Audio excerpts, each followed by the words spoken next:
Welcome to the Off the Charts Football Podcast. I'm Matt Manocherian, former NFL scout and currently of Sports Info Solutions, joined as always by Aaron Schatz of Football Outsiders. Quick shout out to our producer Justin, our researcher Pat Rowley, and our scout Bryce Rossler for their outstanding work as usual. We're going to start off this week with a little game. Isn't that right, Aaron? Yes, the game we are playing this week is called Real or Fake. Let's go through some teams and talk about whether we think that their early production is for real or whether we think that they're going to decline. All right, let's start it off in the AFC. We just have one AFC team here on our list, the Los Angeles Chargers at 4-2. Are they for real or are they fake?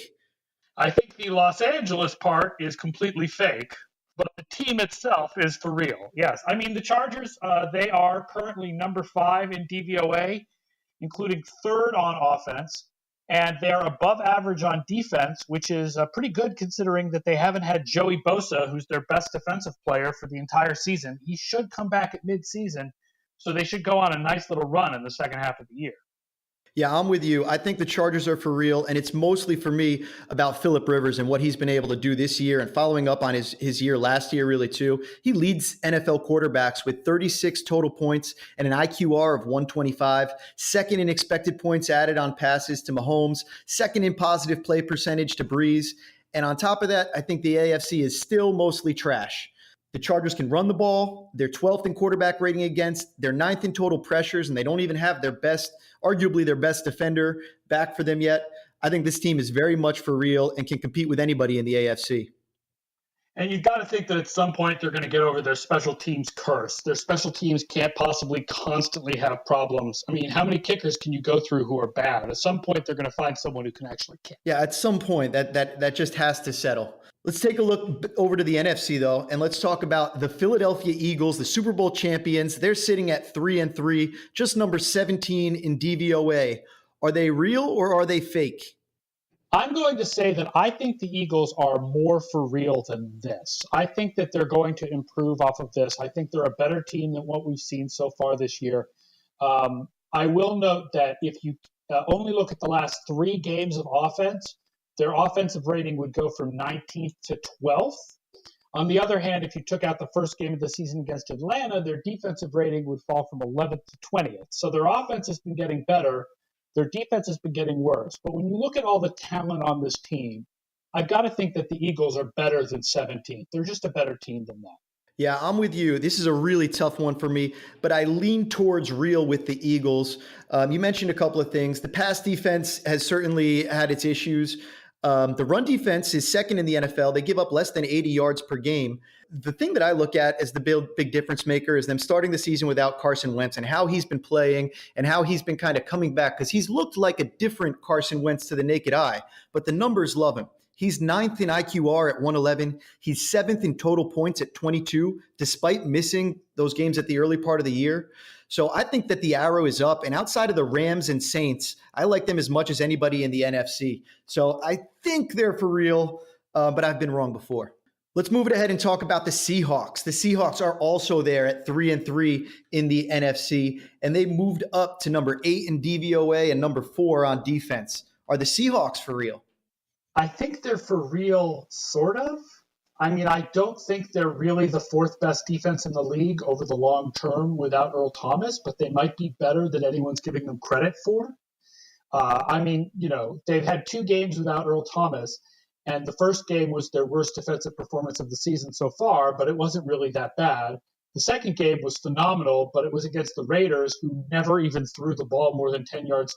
I think Derek Carr tried 2 passes more than 10 yards downfield the whole game. So Spider 2Y banana, I believe. They're not going to get it that easy every week. So I think Seattle is going to end up being better than anybody probably expected going into the season, but probably not as good as the defense has looked so far. Yeah, I'm with you there.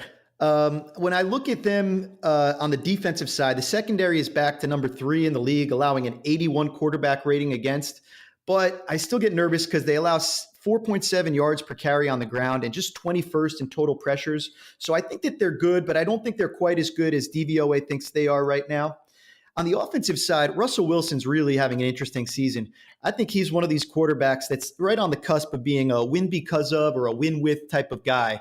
certainly one of, in the top 10 quarterbacks in the league, maybe the top 5. He's 8th in IQR at 111, but he's got just 3 total points earned this year and 8 expected points added on passes. So what you see there, IQR really being a rate statistic, showing that he's playing still efficiently in terms of completion percentage, yards per attempt, and especially when we control for his receivers dropping passes and the defenders dropping passes.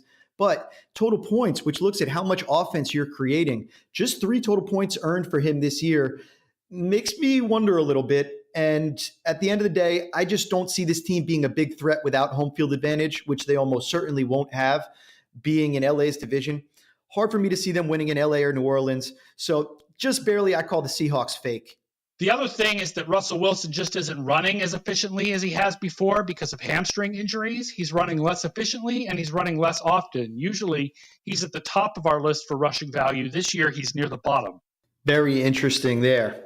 All right, let's move forward. Another NFC team, the Chicago Bears. They lost, but they're still number 3 in total DVOA with the best defense in the league. Are the Bears for real or are they fake? I think they're for real, and I wouldn't have thought that before the season. But here's the reason why I think they're for real. Even if you take that huge Tampa Bay game out of their offensive rating, right? That game, their offense was so much better in that game than it's been any other game. If you take that game out, they still would be 5th overall in DVOA. That's how strong their defense has been this year because they're the number 1 defense in the league. So I think Chicago's for real. I think they're going on a real run. I think they're really dangerous in the NFC North, and I wouldn't be surprised to see them get a playoff spot. So I'm with you. I absolutely think that the Bears are legitimate on defense, but on offense, this quarterback just hasn't earned my trust yet. And I'm actually going to take kind of what you just said and flip it on its head. And even with the Tampa Bay game and playing well against Miami, Trubisky is still 21st in the NFL in total points earned. So way down the rankings there, kind of in a mediocre quarterback zone. So he did have he's improved. He looks a little bit better if he can keep this up. Certainly, I think they'll have a chance.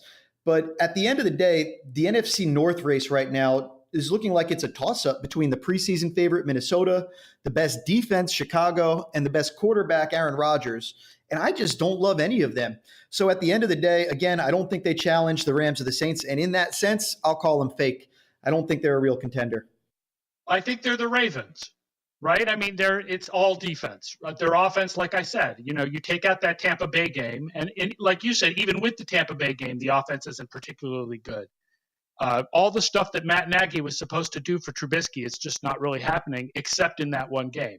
But that defense is so good. I think if we're talking about are they playoff contenders, they're real. So watching a lot of the Chicago-Miami game, I will say I thought Trubisky played well in that game as well. He threw for a lot of yardage, but they moved the ball pretty consistently throughout the day against a very good secondary in Miami. I thought they did a good job of picking on Miami's weak point in the secondary. They were alternating 2 guys in their second corner spot across from Howard, and both of them were having issues and they were getting picked on. So maybe it's 2 games that he's played a little bit better. Certainly nothing like that Tampa game, of course. But I'm curious to see, because I am a believer in Matt Nagy, and I'm curious to see if he can continue to put it together. At the end of the day, I don't expect it, but crazier things have happened.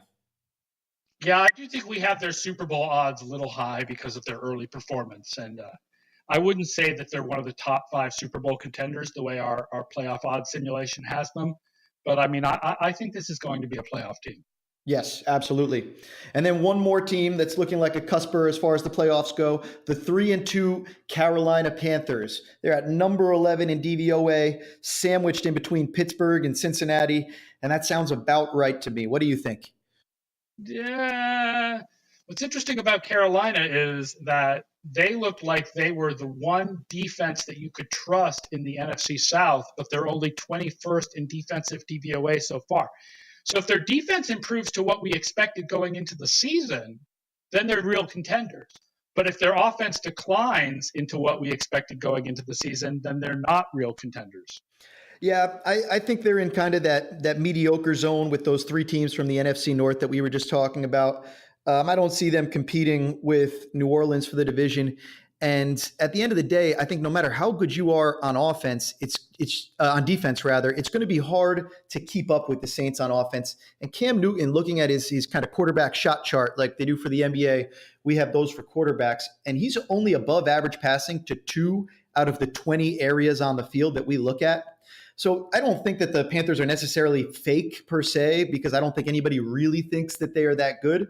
But based on kind of the measure of are they really a challenger or are they not, then yeah, I call them a faker along with the other ones. Yeah, they seem like the kind of team that's either going to get the 6th spot and lose in the first round, or get the 7th spot and not get to go to the playoffs. Right. Well, before the season, we would have never realized just how fake the Falcons would look at this point, and we wouldn't have realized just how real potentially the Chiefs have looked. So we'll see how those shape out over the course of the season. Let's move forward and let's take a look back at the big games that we highlighted last week. First up was Cincinnati at Pittsburgh. What was your big takeaway from that game? I think that Mike Tomlin got rescued from bad strategic decisions by that final touchdown slant to Antonio Brown. I hate when coaches got close to the goal line late in the game with a 3-point lead and kick a field goal to go up 6 rather than going for the touchdown. I think that you need to depend on the idea that the opposing coach is going to be conservative, that if it's better to have a 3-point lead and trap them in their own end. If they're trapped in their own end, down by 3, they're just going to play for a field goal, not for a touchdown. And if you manage to get that touchdown the way when Pittsburgh was down at their own end late in the game, then you take that important 2-score lead. But at the end, it didn't end up mattering because Antonio Brown got free on that slant and there was nobody behind the coverage and he managed to score and Pittsburgh took the victory. Yeah, I'm with you there. I think your edge analytics guys would definitely say that you want to go for it down there on the goal line in that situation. The thing that I look at is, man, the division race just completely resets after, the first 5 weeks of the season and Pittsburgh lagging behind without Le'Veon Bell. Now all of a sudden they move all the way up to number 10 in DVOA ahead of the Bengals at 12. It just seems like bad news for the division to me. Those Steelers are always scary in the AFC North, and now they're kind of back to getting into that driver's seat. Hopefully for those other teams, they'll be able to do something about it. Again, that's why early in the season, we consider what we knew going into our preseason forecast. We don't only rate teams based on the season so far. We also look at a combination of that with the preseason because we knew that Pittsburgh was better than they looked in the first couple of weeks. We knew that New England was better than they looked in the first couple of weeks, and they've shown that by rebounding from some really bad early performances. Right, and as Le'Veon Bell does get set to come back, I think that the Steelers could be scary, and potentially if they can really utilize the two backs together, I think that kind of pony 21 package they could be in could be really interesting. I'm interested to see what you were talking about last week, which is, does Le'Veon Bell come back affect the way people cover Antonio Brown, and will it allow Antonio Brown to finally flourish again? Right, because even in this last game, that one play was a great play for Antonio Brown. Obviously won the game there, but still, he's been very quiet this year. I'm sure lots of Pittsburgh fantasy owners, if you had Antonio Brown or Le'Veon Bell, it's been a rough season so far, I'm guessing. Let's take a look at one other team that we talked about last week, Baltimore, obviously in their division. And that might be the one team, in my opinion, that Pittsburgh can't topple this year. They shut out the Tennessee Titans 21-0, Ravens all the way up to number 4 in DVOA. More sacks than completions for Mariota. What did you take away from this one? I think what's incredible here is we knew that the Ravens defense was good. I don't think we knew the Titans offense would have as many problems as it's had this year. But the Ravens offense being slightly above average so far this year, that's the big change, right? That's what we didn't expect from the Ravens. And that's what they've got. And if that can continue, then the Ravens are a real Super Bowl contender. If they have that defense combined with the special teams that we know they can have in the long run, they finally got back above average on special teams this week. And it's an average offense. All they need is an average offense to be a Super Bowl contender. So what's really interesting to me is that the average offense is probably the most important ingredient. Obviously, they're built around their defense and special teams, and the defense is just unbelievable this year. But we've had a lot of conversations this year about how offense is more predictable than defense for a lot of reasons, and offense is probably more important than defense in the modern NFL for a lot of different reasons. And Baltimore is really flipping the script on its head. Just like a team that tries to pound it out when everybody else is spreading it out, they've gone defense where others have gone offense. And I think it's kind of an interesting test for a lot of theories right now about whether a defensive team can compete. For me, maybe having a defensive team that really is dominant and really does move the needle in the modern NFL is potentially a great strategy in an age when everybody's going to be able to move the ball and score. Yeah, I mean, if you can be consistent like that, that's the question. But as long as that offense is average, they're not dragging a bad offense around. If they've got an average offense, then that defense flourishing can really win games. They went from a really slow offense last year, added some speed at skill positions, seeing a healthy Alex Collins bruising people, just a really violent runner he is. I think they've got some ingredients right there that can complement that defense well. And I'm fascinated to see how the season unfolds with them. I agree with you 100%. They're a real contender in the AFC, just like the Chargers and Chiefs, along with the Patriots. Speaking of the Chiefs and the Patriots, that was the last game that we talked about last week, the most important game for Super Bowl odds. And Kansas City loses the game and rises to number one in DVOA despite the loss. Aaron, what is going on there? Yeah, what happened was that they only dropped, I think they actually go up slightly because of the changes in opponent adjustments, while the Rams and the Bears dropped, with the Rams close win and the Bears close loss. So it's not that Kansas City moves up as much as they stayed the same and the two teams above them fell below them, but they played really, really well in this game. It was, essentially a tie. And I think nobody should go into Foxborough and lose by 3 and feel bad about themselves. Yeah, it makes sense to me what you're saying there. And on that note you said about the Rams dropping, people might be wondering why the Rams dropped. You noted that they actually really struggled on passing offense in their last game. Is that right? Yeah, they were something like minus 43% DVOA passing, plus 43% running. But that works out to something like 0. And I mean, their offense had been much better than that in the first 4 or 5 weeks of the season. So between the Ravens and the Rams, we can throw away all our arguments about defense doesn't matter, running backs don't matter, right? Well, I mean, I think that there have been a lot of people who've done some work showing that part of what matters about Todd Gurley is the way that Sean McVay sets up the offense for him, that by running constantly out of 11 personnel, they create these low men in the box situations that are, set him up for excellence. And then back onto Kansas City. Looking at Kansas City's special teams DVOA, you've pointed out that that's a big reason why they're number one in overall DVOA. And you said they have more games with the special team DVOA over 25% than the entire rest of the league combined, and historically good at all aspects that you track for special teams. They are the second highest special teams we've ever tracked through 6 weeks, and they're number 1 or 2 in all 5 elements of special teams: field goals, kicks, punts, kick returns, and punt returns. So they've been phenomenal on special teams this year. And that number 1 special teams and number 1 offense is how Kansas City can be so good at 5-1 despite being 28th on defense. Sorry, number 2 offense. The Rams are still number 1 in offense. But Kansas City, 2 on offense, 1 on special teams, 28 on defense. There are a lot of people that are high on Lincoln Riley, think he could be one of the hot head coach candidates in the NFL, and I definitely agree with that. Don't sleep on Dave Toub. Dave Toub has looked for years like he should be one of the hot candidates out there, and every year he just schemes to turn in top special teams units, whether it was Chicago back in the day, Kansas City now. Dave Toub, kudos to you. Just outstanding work on the special teams in all aspects. And remember that special teams coaches have experience dealing with both offensive and defensive players. And so John Harbaugh was a special teams coordinator. Belichick was a special teams coordinator at one point. It gives you a good, well-rounded management experience. Right. You got to deal with all the players on the team. You got to address all 53. I think it's a place I'd be looking if I was in the decision-making roles around the NFL right now. One more question about this Kansas City New England game. Should Tyreek Hill have run out of bounds at the 1 yard line, or not run out of bounds, lay down inbounds, lay down at the 1 yard line rather than give the ball back to Brady with 3 minutes? Is that too crazy? I think so. First of all, I think it's really hard to expect players when they're a rush of adrenaline to make decisions like that in the heat of the moment.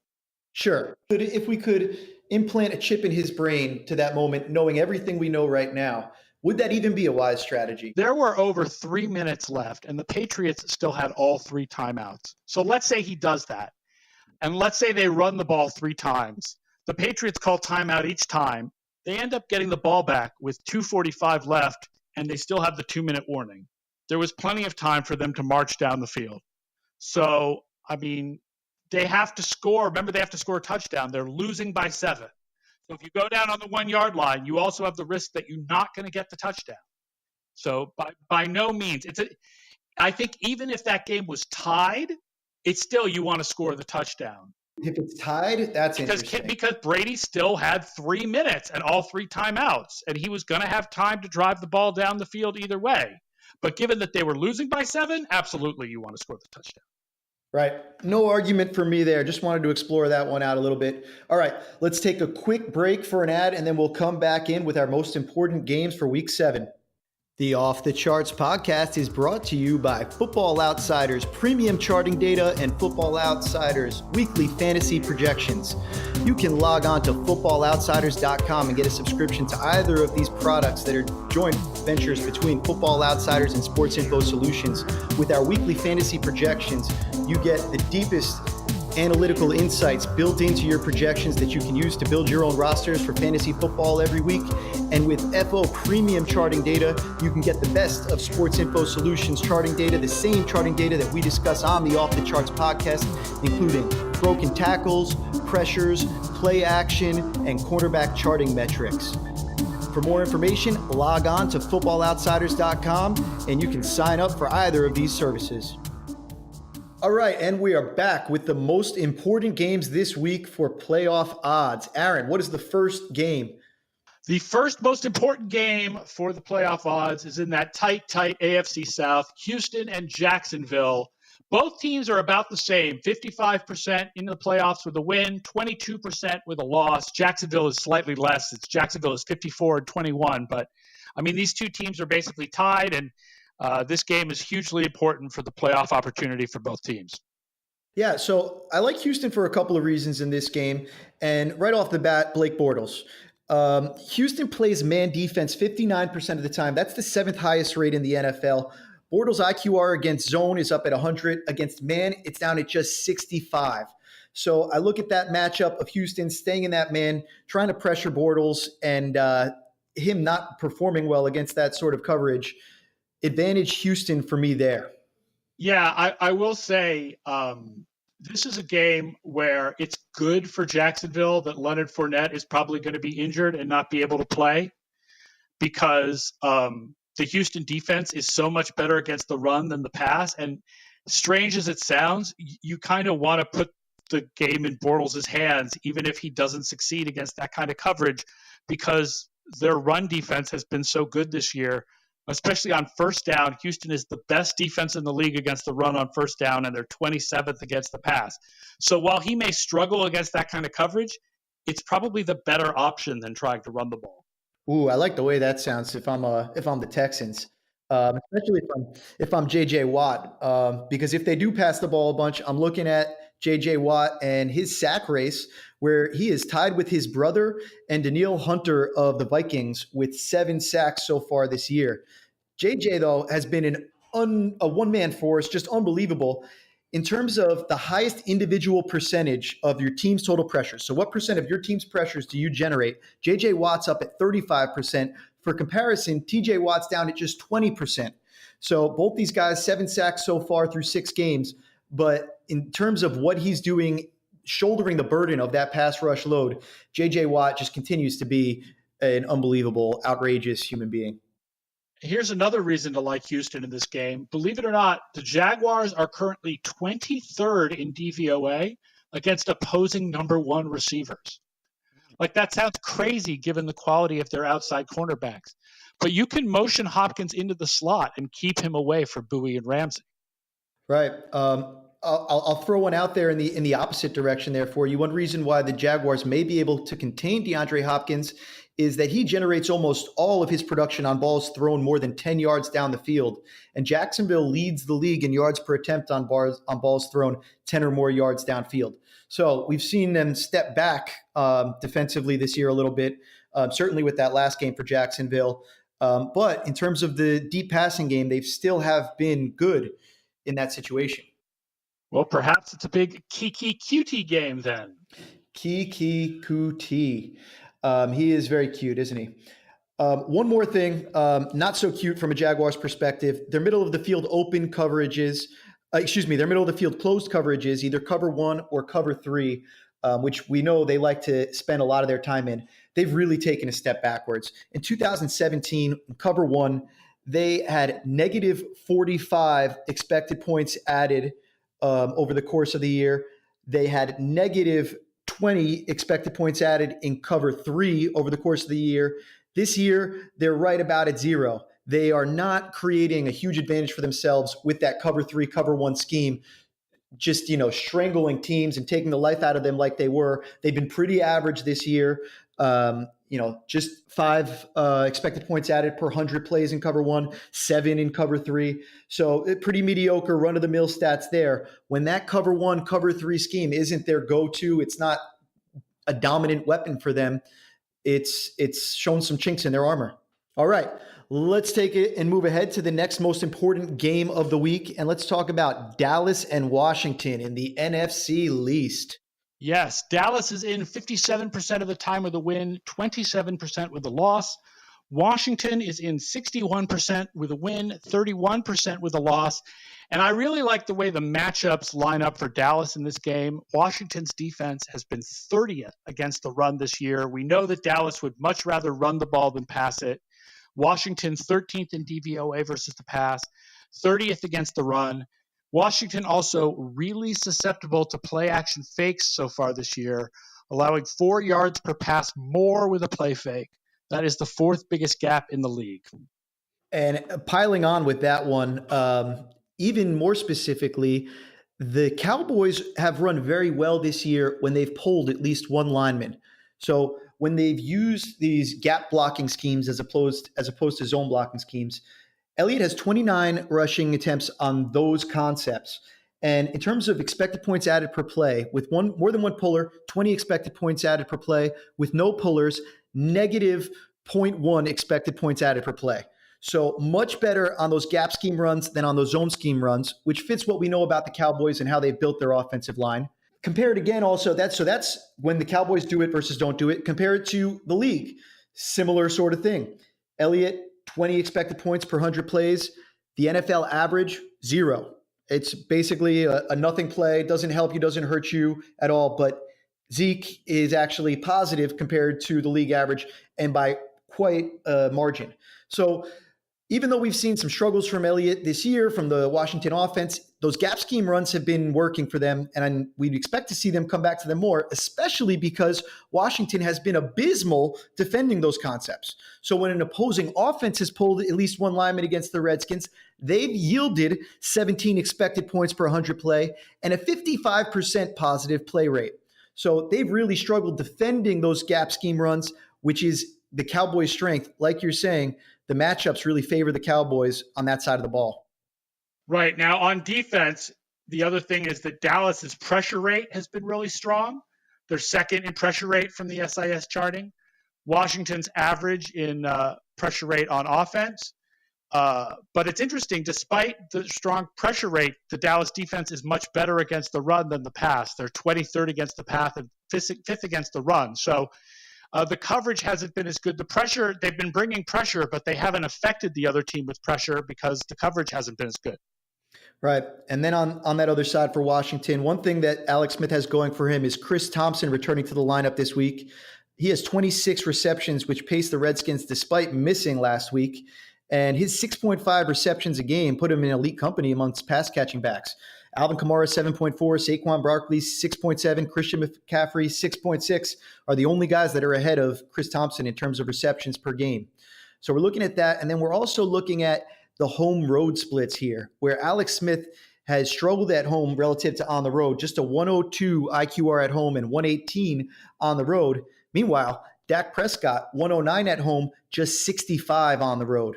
So something to keep an eye on there in terms of how these guys match up in their home road splits. Right. Just to point out, since we didn't say it earlier, this game is in Washington. Right. So that's been where Dak Prescott struggled on the road. So something to look at there. Anything else you wanted to talk about with this game, Aaron? Nope. Let's move on to our best matchup, most important matchup for Super Bowl odds this week. And that is Kansas City once again, but this time they got flexed into the Sunday night spot. So Kansas City, Cincinnati. Kansas City makes the Super Bowl in 36% of simulations if they win, 25% if they lose. Cincinnati makes the Super Bowl in 8% of simulations if they win, only 3% if they lose. And one of the things that's interesting here, we know how important Travis Kelce is to the Kansas City offense.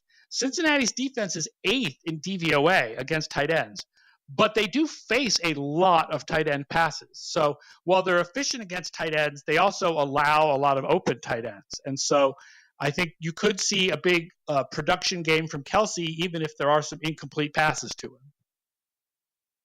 Flipping that onto the other side, the Bengals are going to be without Tyler Kroft and Tyler Eifert at tight end. So CJ Uzuma is the only remaining tight end option for the Bengals, and maybe keep him on your fantasy short list if you're looking for a replacement tight end this week. 2 weeks ago, his first week as tight end one for the Bengals, he was only targeted twice, but last week he got targeted 7 times and had 6 catches. And the Chiefs matchup could be favorable for him. They've allowed the 3rd most yards per attempt to tight ends and the 4th most yards per game. On the other side of that, Cincinnati doesn't target their tight ends a lot, especially in the red zone. That said, this could be a player that we should keep our eyes on because he's got some big stats in small, limited situations. And from an analytics perspective, those are always the guys that you want to highlight and see how they do with more opportunity. It's another game. Both defenses are weak against running backs in the passing game. So you could see Giovanni Bernard is going to be injured, but Joe Mixon as a receiver and Kareem Hunt, of course, we know they love to run him on wheel routes and seam routes. The other thing I noticed looking through the SIS stats is that there's a little bit of a weakness against weakness battle here. Cincinnati is the lowest offense in the league in broken tackles, and Kansas City is 29th in defensive broken tackles allowed. So it'll be interesting to see which wins, Kansas City's inability to tackle or Cincinnati's inability to escape tackles. I agree with you there. And one more guy that I wanted to point out, we talked about him a little bit this year, Tyler Boyd. He's really become a true compliment for AJ Green, leading the Bengals in receptions. And he's been really valuable on 3rd and 4th downs. So on 3rd and 4th downs, keep an eye out for Boyd. 13 receptions are 4th in the NFL in those situations. He converts a first down 93% of the time. And he's got 12 total points in those situations, which is 2nd in the NFL to only Julio Jones. So look for that matchup against the Chiefs secondary, which we know has struggled this year. The only saving grace I think that the Chiefs can have for them if they can get to the quarterback. If they can pressure Andy Dalton and he can make him into bad Andy Dalton, then I like what the Chiefs can do on that side of the ball. All right, Aaron, we are through our most important games and we are ready for week 7. So on that note, we will sign off. Please remember to subscribe, rate us, like us, tell us what you want, and we will be back next week.